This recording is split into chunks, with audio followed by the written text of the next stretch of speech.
Picture a simple porch, the creak of a rocking chair echoing through the stillness of a golden afternoon, the wind carrying the dry scent of sun-scorched grass. That's where Margaret Peterson, a 78-year-old woman, spent her days, her eyes locked on the horizon where wild mustangs danced free across the hills. Bound to a wheelchair since a car accident stole her mobility, she found in those untamed horses a thread of hope, a reminder that life still thrummed beyond her loneliness. Who'd have thought one of those creatures, with a flowing black mane, would change everything? This is the story of how a quiet wish, almost a whisper to the universe, grew legs, a heart, and a connection that broke through every barrier. Let's start where it all sparked. An encounter so unexpected not even Margaret saw it coming. Margaret Peterson wasn't one for miracles, but on that autumn afternoon, with the sky streaked orange and the air thick with the smell of fallen leaves, something magical stirred. She was on the porch, a plaid blanket draped over her still, legs watching the wild mustangs gallop in the distance, a daily escape from her solitude. But this time, a black horse stood out, halting mid-stride as if he'd caught a call no one else heard. He turned his head, those dark eyes blinking like they recognized her, and trotted toward the house. The thump of hooves on the earth rang, out like a drum, quickening her old heart.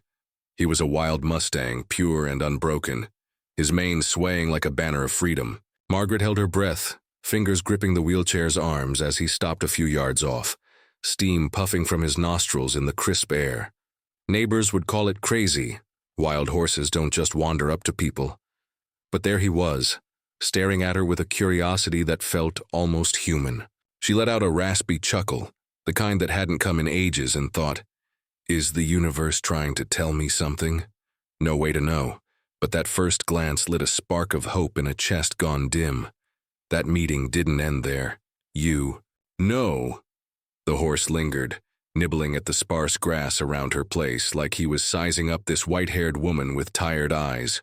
Margaret, who'd felt invisible for years, started talking to him. Little things, about the weather, about days long gone.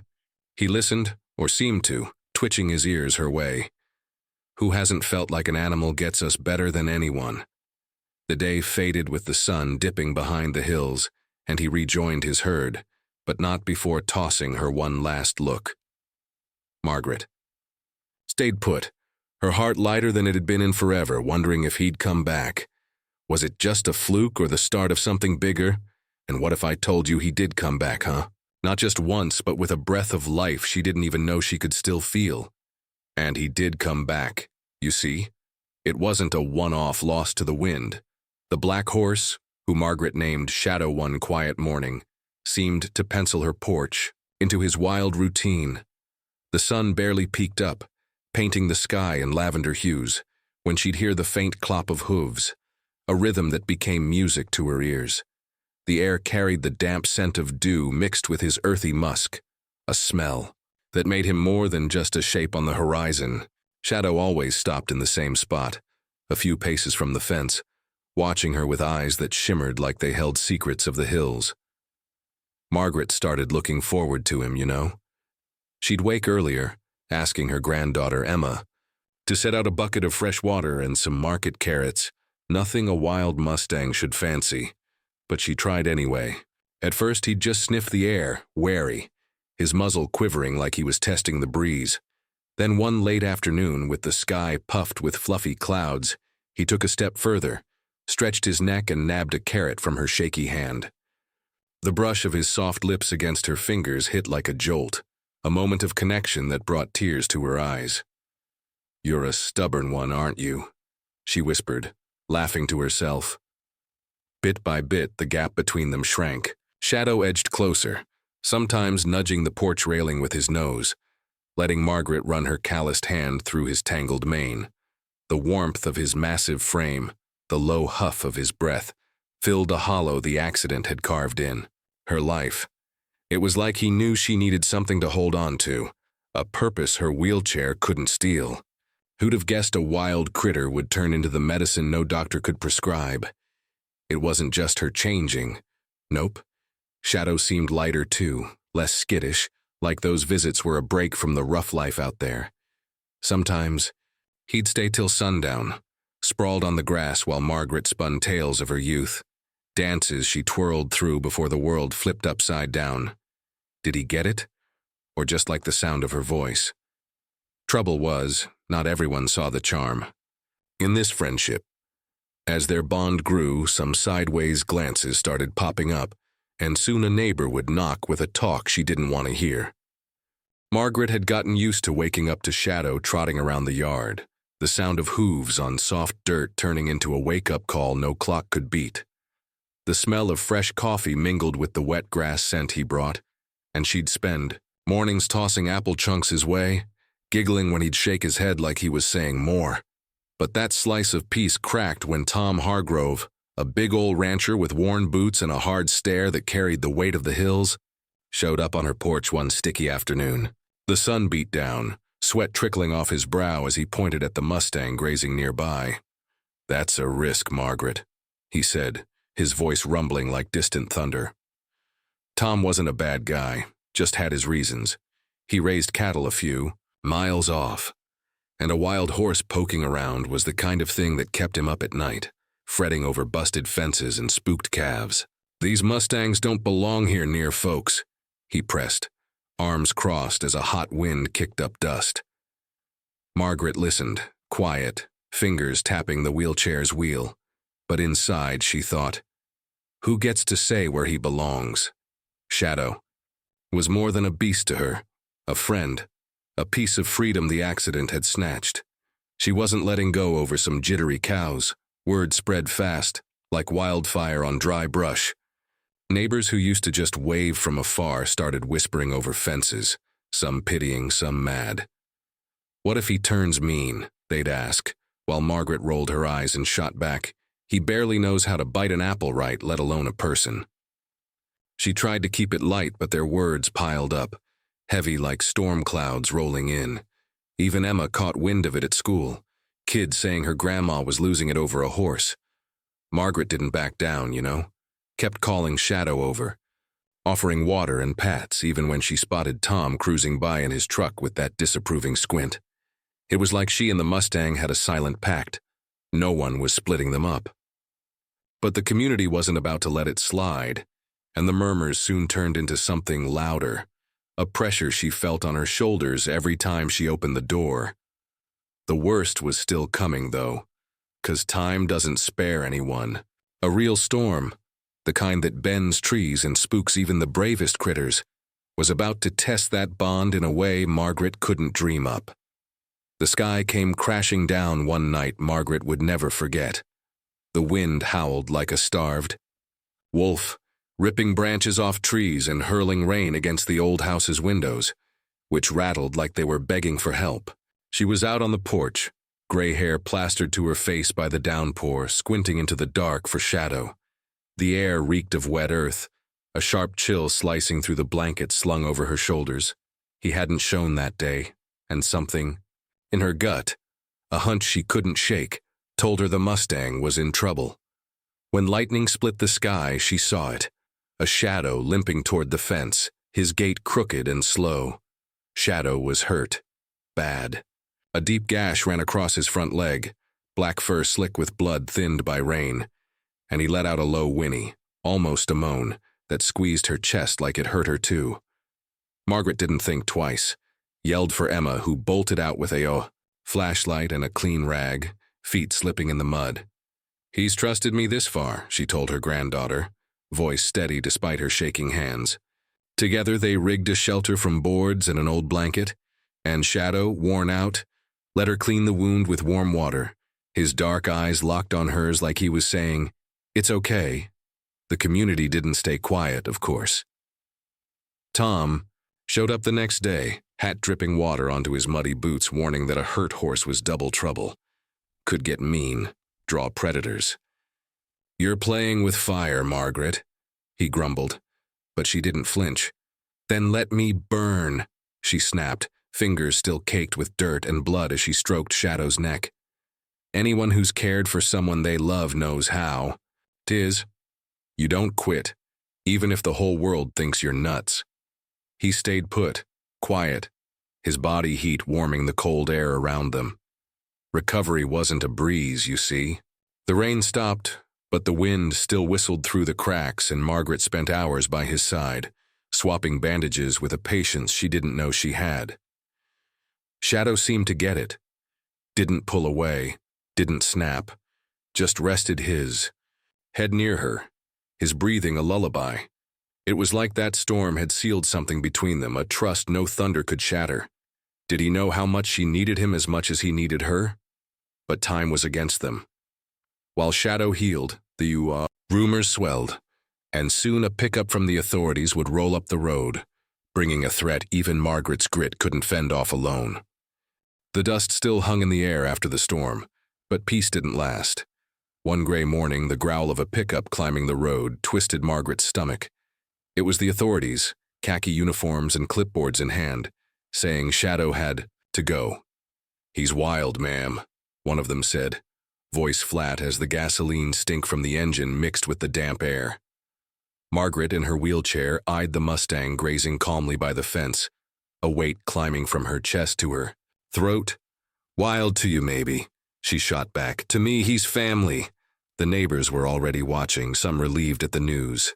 Tom, leaning on his fence, nodded like he'd called it, but Margaret ignored him.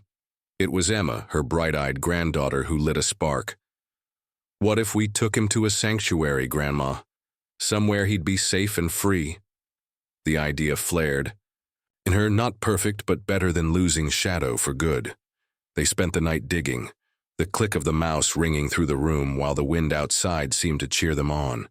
They found a refuge 2 hours away, a patch of protected land for souls like him. The departure day hit too fast. Margaret and Emma rigged up a borrowed pickup, its engine coughing like it felt the goodbyes wait. Shadow, steadier on his healed legs, stepped into the trailer with a calm nobody expected, like he knew it was for something bigger.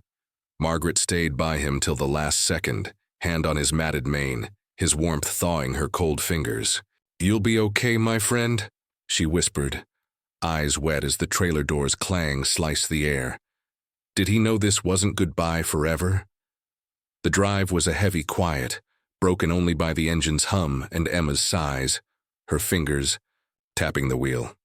When they reached the sanctuary, the sky was wide open, a blue so bold it looked hand-painted. Shadow stepped out, hesitant, hooves brushing the tall grass with a soft sound, then broke into a short gallop, testing his new freedom.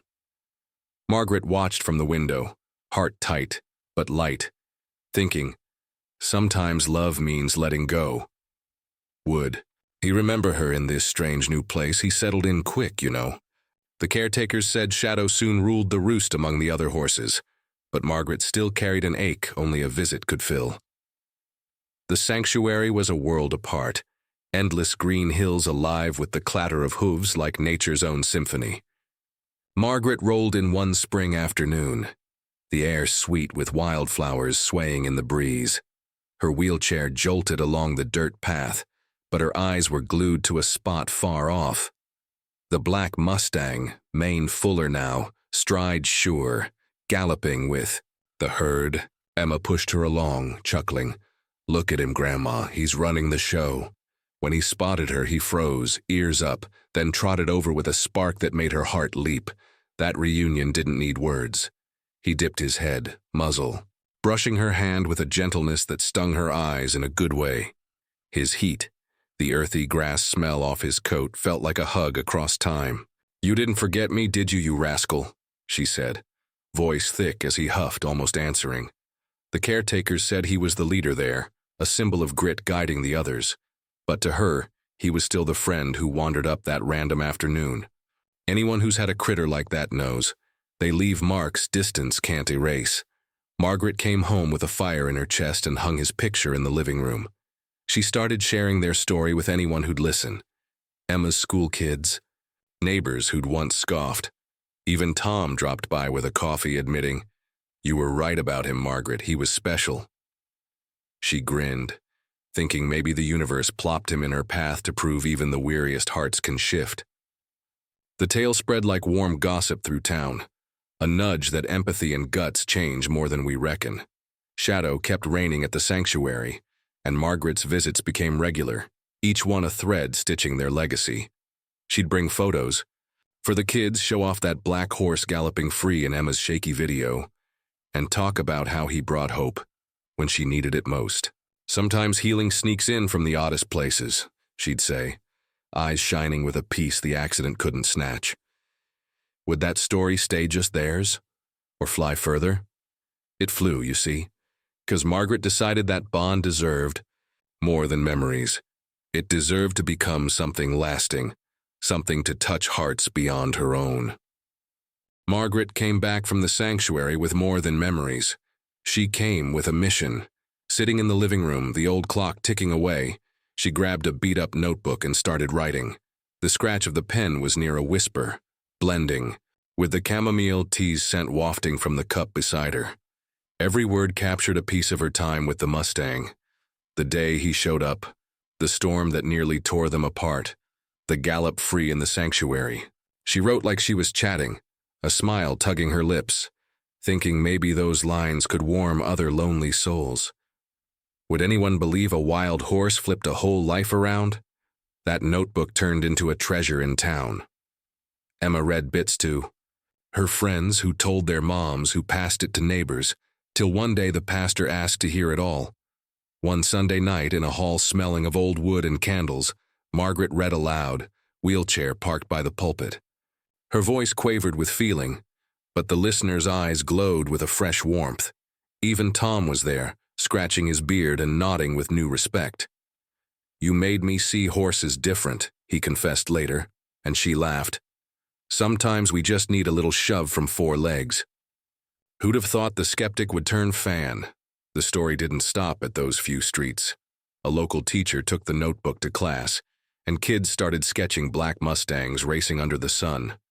Other sanctuaries caught wind, and soon, Margaret got letters, some with kid scribbles, others with thanks from strangers. "Your horse gave me guts to fight for my freedom," one woman wrote from afar, and Margaret kept every note like a prize. It was like his wild, strong spirit had turned into a beacon for the lost. Did he know, out there in the sanctuary, how big a trail he was leaving? The Mustang ruled the herd, caretakers sending pics of him perched on hilltops, and Margaret pictured him running free, wind whistling through his mane. She felt a peace she wouldn't trade for anything, kept writing, hands slower with time but heart always full. Each page a chunk of a legacy mixing grit, love, and a dash of magic. Sometimes, staring at the horizon, she swore she heard hooves. The distance, like he was still popping by to say hi. Does a bond like that ever really end? It doesn't, you know. 'Cause as long as someone's telling this tale, that Mustang and Margaret will keep galloping together, showing that the greatest teachers can have four legs and a wild heart. And so, what started with a lone horse on an old woman's porch turned into a wave that crossed fences, hearts, and even time. Margaret Peterson, with her wheelchair and her notebook, proved hope can come trotting in when you least expect it, carrying lessons of freedom, empathy, and grit. That black Mustang was more than a friend. He was a mirror for her, and everyone who heard this story, showing the connection between critters and folks, has a power even the deepest loneliness can't break. So here's the thought. Sometimes, the greatest teachers have four legs, and all we need is to open our eyes to learn from them. What about you? Ever had an animal change your life? Tell us in the comments.